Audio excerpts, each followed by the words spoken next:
ನಮಸ್ಕಾರ. ನಾನು ಮಂಜುನಾಥ್.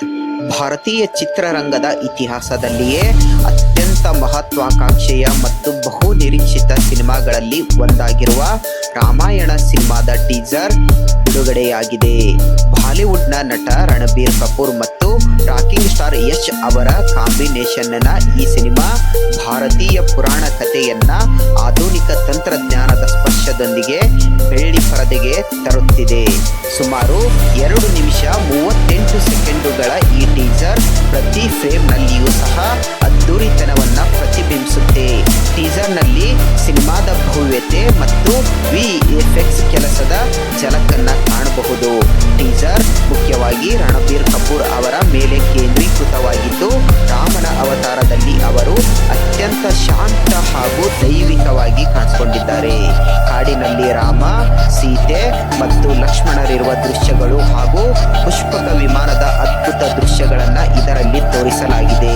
ಟೀಸರ್ನ ಆರಂಭದಲ್ಲಿಯೇ ಅಯೋಧ್ಯೆಯ ಸುಂದರ ದೃಶ್ಯಗಳು, ದಟ್ಟವಾದಂತಹ ಕಾಡುಗಳು ಮತ್ತು ಪವಿತ್ರವಾದಂತಹ ವಾತಾವರಣವು ಪ್ರೇಕ್ಷಕರನ್ನ ಮಂತ್ರಮುಗ್ಧಗೊಳಿಸುತ್ತೆ. ಇನ್ನು ನಮ್ಮ ಕನ್ನಡದ ಸ್ಟಾರ್ ನಟರಾಗಿರುವಂತ ರಾಕಿಂಗ್ ಸ್ಟಾರ್ ಯಶ್ ಅವರ ಬಗ್ಗೆ ಹೇಳುವುದಾದ್ರೆ, ರಾಕಿಂಗ್ ಸ್ಟಾರ್ ಯಶ್ ಅವರು ಈ ಸಿನಿಮಾದಲ್ಲಿ ರಾವಣನ ಪಾತ್ರದಲ್ಲಿ ಕಾಣಿಸಿಕೊಳ್ತಾರೆ.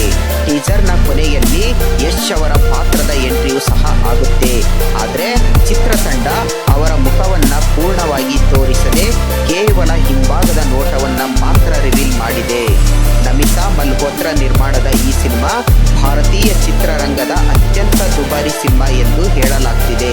ಸುಮಾರು 4,000 ಕೋಟಿ ರೂಪಾಯಿಗಳ ವೆಚ್ಚದಲ್ಲಿ ಈ ಸಿನಿಮಾವನ್ನ ತಯಾರಿ ಮಾಡಲಾಗ್ತಿದೆ. ಇತ್ತೀಚೆಗೆ ಲಾಸ್ ಏಂಜಲೀಸ್ನಲ್ಲಿ ನಡೆದ ಕಾರ್ಯಕ್ರಮದಲ್ಲಿ ಈ ಸಿನಿಮಾದ ಟೀಸರ್ ಅನ್ನ ರಿಲೀಸ್ ಮಾಡಲಾಗಿದೆ. ಟೀಸರ್ ಈಗಾಗಲೇ ಸಖತ್ತಾಗಿನೇ ಸದ್ದು ಮಾಡ್ತಿದ್ದು, ಸಿನಿಪ್ರಿಯರು ಈ ಮಹಾಕಾವ್ಯವನ್ನ ದೊಡ್ಡ ಪರದೆಯ ಮೇಲೆ ನೋಡಲು ತುದಿಗಾಲಿನಲ್ಲಿ ಕಾಯ್ತಿದ್ದಾರೆ. ಈ ವರ್ಷದ ದೀಪಾವಳಿಯಲ್ಲಿ ರಾಮಾಯಣ ಪಾರ್ಟ್ 1 ಸಿನಿಮಾ ರಿಲೀಸ್ ಆಗುವ ನಿರೀಕ್ಷೆ ಇದೆ. ಈ ವಿಡಿಯೋದ ಬಗ್ಗೆ ನಿಮ್ಗೆ ಏನ್ ಅನ್ಸುತ್ತೆ ಅನ್ನೋದನ್ನ ಕಮೆಂಟ್ ಮಾಡಿ. ನಮ್ಮ ಚಾನಲ್ ಅನ್ನ ಸಬ್ಸ್ಕ್ರೈಬ್ ಮಾಡ್ಕೊಳ್ಳಿ. ಮುಂದಿನ ವಿಡಿಯೋದಲ್ಲಿ ಮತ್ತೆ ಸಿಗ್ತೀನಿ. ನಮಸ್ಕಾರ.